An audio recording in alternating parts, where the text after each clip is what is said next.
Well, it's the end of financial year here in Australia, which means it's time for me to pause, reflect, and look at the past 12 months in my business. And today's episode is sharing that reflection with you.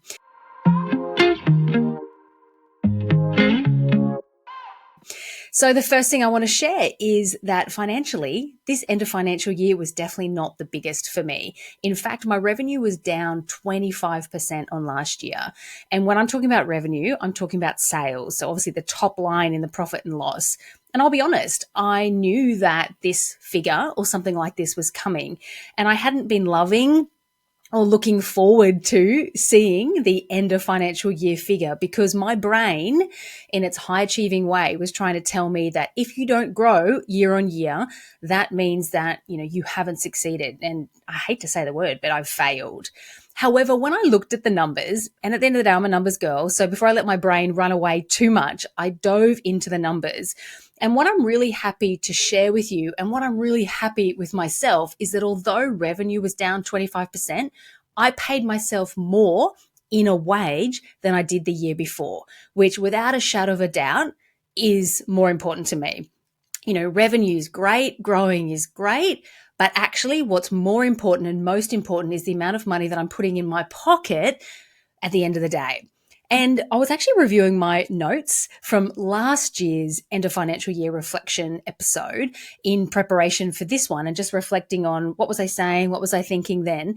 And when I looked at the notes, I saw that I had written down in last year's reflection about the year before that in July 2022, I shifted from a mindset of chasing revenue to chasing profit.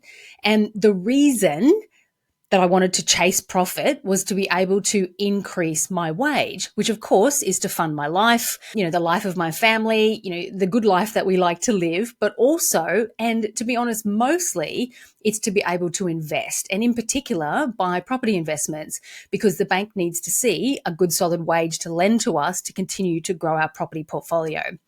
So I'm really happy to dive in here and share that although revenue was down, my wage was up. And, it was only up a little bit, but it's a win. It was up year on year because ultimately that means I paid myself more doing less in the year because, it's a service-based business. When my revenue's down, it means I'm physically doing less because it's a service-based business. So the reality was that I could maintain and grow my wage whilst doing less. So that's a total win. And, it feels like it's the right place to open this reflection episode and this share with you. Now, I think the value that I want to share with you here is the reason I could do that. And that's because 9 months ago, I think it was about September 2023, I did a full cost review with my coach at the time, the amazing Laura, where we followed the Profit First methodology and we went through and reviewed and stripped out all the unnecessary expenses that had accumulated in my business. And that process, which I'll be honest, was confronting and vulnerable and painful. That process positioned me to be able to have a lower year of revenue and sales without it ultimately hitting my back pocket via my wage. And in reflection at that time, I remember saying to Laura, I don't want to have to chase these big months in my business to feel abundant. Because last year, if you tuned into the episode where I shared my end of financial review last year was my biggest year in business. And it was great. But like anything, when you grow and grow and grow, it takes a certain amount of energy. And that was feeling, obviously there was a lot of energy going out. And I remember saying to my coach around, August, September last year, these big months that I've been having are so amazing. But when I look at the bottom line, when I look at the amount that's dropping into my pocket, I'm now in a position where I need these big months to be able to get that, that decent wage that I'm after. And I realized that I didn't want to have to chase those big months to get that sense of satisfaction and sense of abundance that I was looking for. Ultimately, I wanted to take the pressure off that top line sales and revenue requirement and for it to be still okay as far as the amount of wage that I'm putting in my pocket. So together we went through and looked at all of my costs and looked for where there was room to improve. Now, as I said, totally vulnerable, challenging, period of time because, my brain and my body and everything was like, we need to spend this because we need to spend this because, because we've always done it this way, because this is the cost that's built up, and every decision I've made in the last couple of years has been a good one. So of course all these expenses are necessary. But the reality was that there was space where we could review and remove things. And the things that I'd like to share was that we reviewed team hours. We reviewed the tasks that were being done in the business, both by the team and by me. And I got really, really intentional and really honest about what was actually necessary and what were we doing just because we'd always done it, and what was actually the value adding tasks, and where had, this extra crept in, where had the fat crept in. I cancelled subscriptions, not only those that I definitely didn't need, like the fact that I had 3 video storage library subscriptions, which was Vimeo, Loom, and Zoom. So when I kind of looked at that, I was a bit like, oh yeah, that doesn't actually make a lot of sense. And in fact, we're saving things willy-nilly in different places, and we need a clear process around that. And once we have a clearer process, we can bring that right down to 1. So there was that sort of obvious subscription cancelling wins that were available to me. But there was also, what we did was we changed the way we were thinking about all the subscriptions and things we're using in the business to, just because we've always used it, do we actually need it? So to give you an example, we cancelled Canva. We cancelled the paid Canva account, and I cut down my enormous Zoom storage that I had been paying for. And I thought to myself, is there another way for us to get the same result, be able to save down all my client calls, give the client calls, allow the client to access those calls without it actually being via Zoom. So, we went through a process, for example, of downloading them from Zoom, storing them in Google Drive, which is, yet another storage system that we were paying for, and letting the client access them there. And in relation to Canva, we were like, well, let's cancel this subscription and run on a free account and see if we can make this work. And what's really interesting, and the reason I'm sharing this, is both those things we went back to paid subscriptions on. We're back on a paid Canva account because it just didn't make sense. It was too clunky. And we've gone back to Zoom storage again because it didn't make sense and it was too clunky. But what we totally shifted was, this thought process. We changed our mindset, I guess, around, do we need to do it this way just because we always have?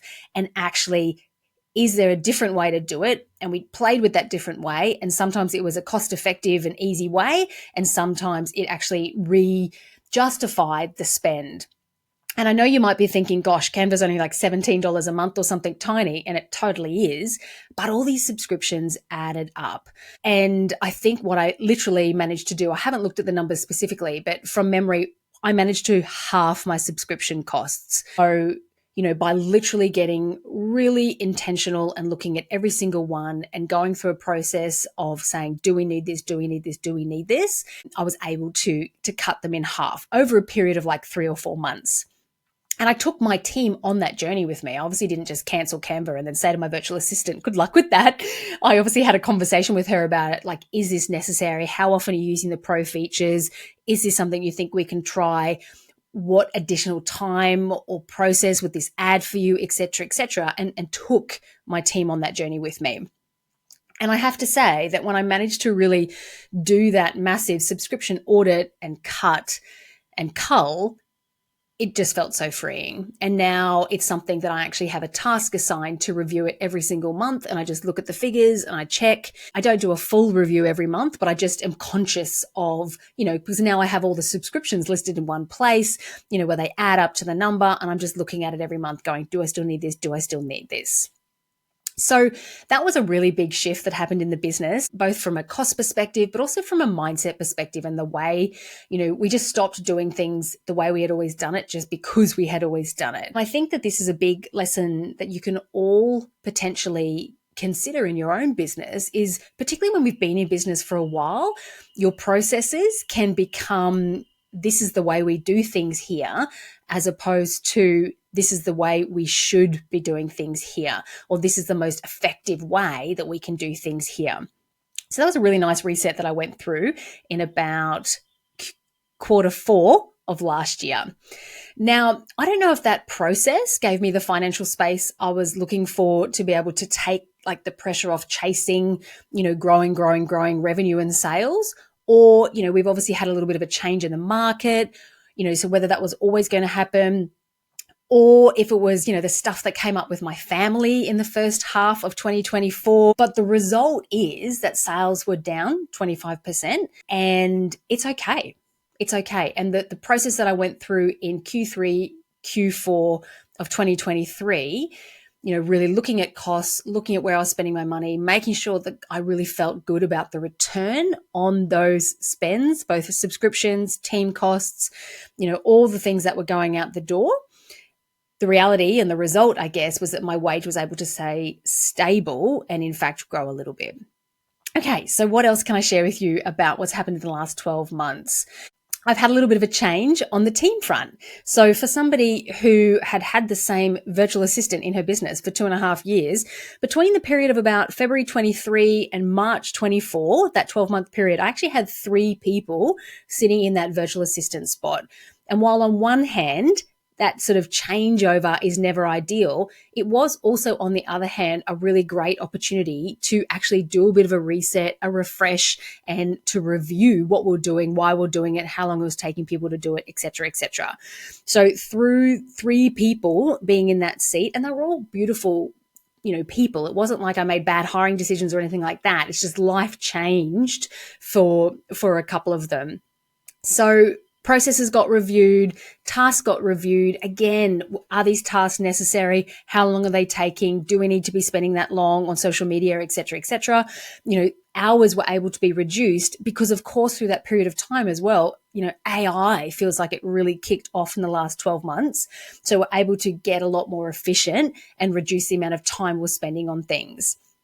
So my team now looks like a combination OBM VA who only works in the business between 25 and 30 hours a month. And I have 2 offshore virtual assistants, both who are based in the Philippines, who work on website and work on podcasting. So things are really streamlined and it feels good that way. And if you're interested in hearing a little bit more about my hiring process for one of those Filipino virtual assistants, which I went through recently, then check out one of the recent podcasts where I talk about that and I go into that in a lot of detail. Okay, so what else can I share with you from a reflection perspective? I'm also currently not in a regular mastermind group or peer group, and haven't been since December 2023. So for the first 6 months of the financial year I was, and the last 6 months I haven't been. And I'm also not working with a coach at the moment. So that is new. And that's sort of half of this financial year. That's the way it's been.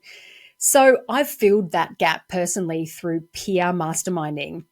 And if you've been following along on my socials, you would have noticed I've been down to sunny Newcastle twice in the last 12 months, which was a peer masterminding business weekend experience that I pulled together.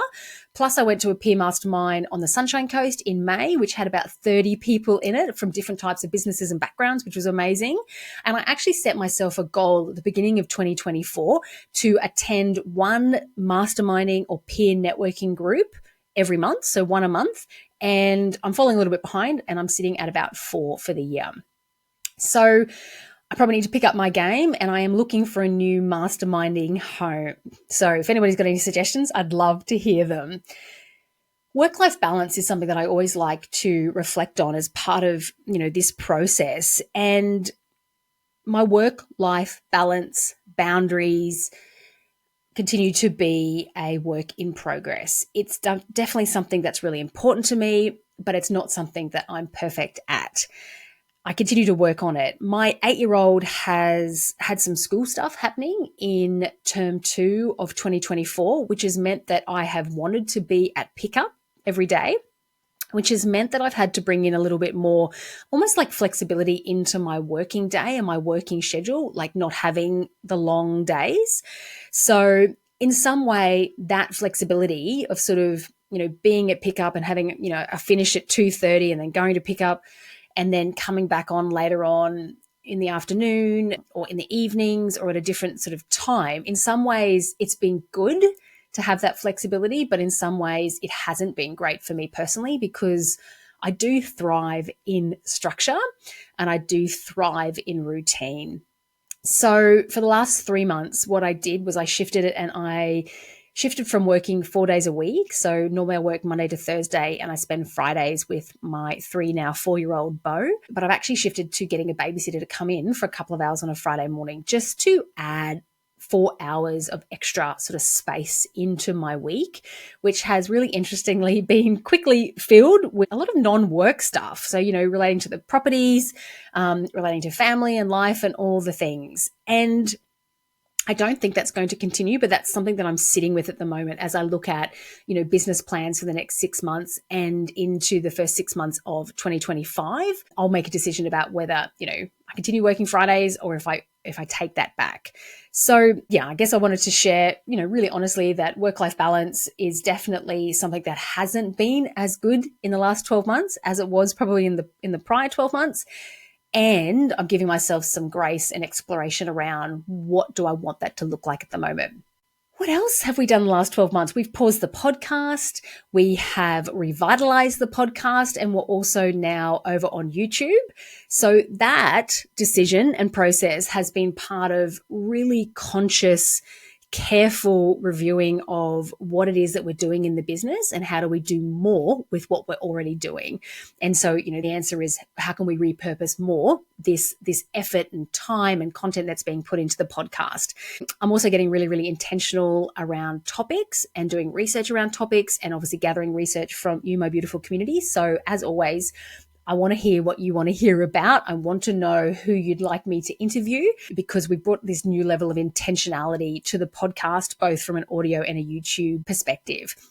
So if you're listening on the audio, go and check out the YouTube channel if that is somewhere you would like to, absorb this sort of content. And if you're watching me on YouTube, hello, thank you for being here. It's nice to see you.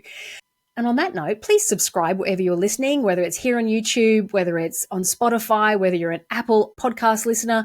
I cannot tell you or reiterate just how much you hitting the follow and the subscribe button just hugely help the channel and the podcast. So please, if you've got a moment to do that, I'd appreciate that.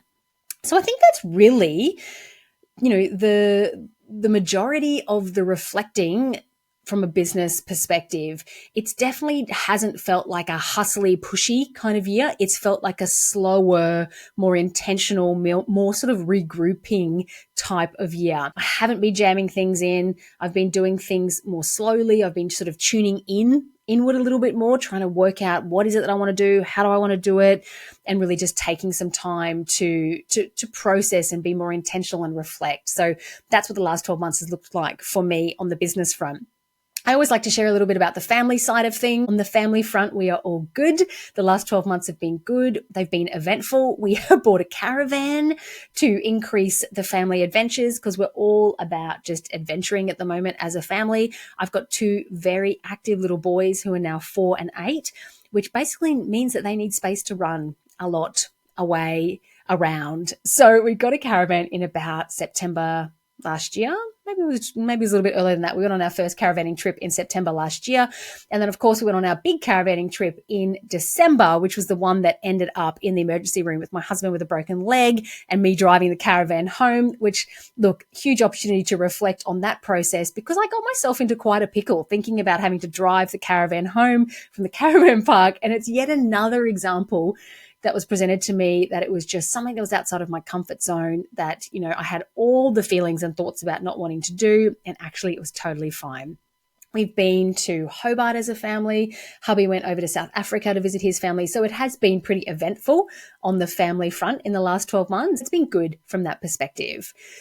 From a client perspective, I'm working on offering new ways for you and for new clients to learn my hiring mastery method in a self-paced way. And that will be released soon. I know I've been talking about it for a little while, but I've really been working hard on what it needs to look like so that you can dive in and learn it at any time that suits you, but still get support from me. And the plan is to have it as a self-study, videos ready to go that are super practical, but also to offer monthly group implementation calls if you do have a question, so you can dial in and get those questions answered.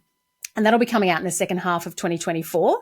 And of course, I still have plans and visions to have a group offering. So that will be coming out early 2025. And I know quite a few of you are really interested in that and you've been jumping on the wait list. So if you are interested in joining that or, hearing about it, make sure you let me know. We'll get you on the wait list. Okay, so that's about it for my process of reflecting for the financial year ending June 2024. It has been a declining revenue year, but I see that as a year of stabilization. My processes and systems have been tested in the business, but in a good way through the change in the team. My cost and financial strength has also been tested, I guess, through a drop in the revenue. And while I'm still standing, I'm still paying myself, I'm still here in business, and I'm still excited about what's to come. So I feel like that is a total win as well. So I feel really good about where the cost and the financial situation of the business. I feel really good about the systemization, the process, and the organization of the business. And I actually feel good too to think that assistants and people can come and go from the business and it's okay. Like, it's not a disaster. It doesn't mean that I'm going, having to step back in and do all the sorts of things. And that is proof that the people are working within the systems and the processes are holding the business up. So I feel really, really proud of that. So, what is that saying? You get what you need, not what you're chasing. And I definitely feel like that's the case for the last 12 months for me. And I'm excited to see where I am at the end of financial year 2025. So that is it for my end of financial year wrap. It's definitely been good. I'm feeling content. I'm feeling excited about the next 12 months, and I'm definitely feeling ready for a new stage of growth. So I will endeavor to take you with me on that journey and share again in 12 months' time. These personal shares are always a little bit vulnerable for me, so no doubt I'm going to have a vulnerability hangover tomorrow. I just get to go and sit with that now. But thank you all for being here, for listening, for tuning in, for joining me on YouTube, if you're watching me there, and ultimately for being part of a community. As always, if you would like a hand with anything business growth, team, if you're facing a flat revenue line or maybe a declining one, like many, many people in the current market, and you'd like a hand, from somebody who has team expertise to review what your team's doing, whether you're getting the best return out of it, and how and what a restructuring sort of situation might look like, I would love to chat to you, and you can book in a dream team discovery call via the link in the show notes or below this video. Or just reach out to me over on Instagram. That's where I hang out in the DMs mostly. And I'm always keen and I'm always available for a totally no obligation chat. So don't hesitate to reach out, and know that I will be straight up with you about if it's something that's in my zone of genius. I'm very big on staying within my zone of genius. So I'll be really straight with you. Does it fall within what I know I can help you with? Because my clients always get results. And, so that's sort of, we have that discussion on the call. Okay, that's it. I hope you've enjoyed this personal share, this end of financial year reflection, and I will be back here next week. Until then, have a good one. Thanks for tuning in.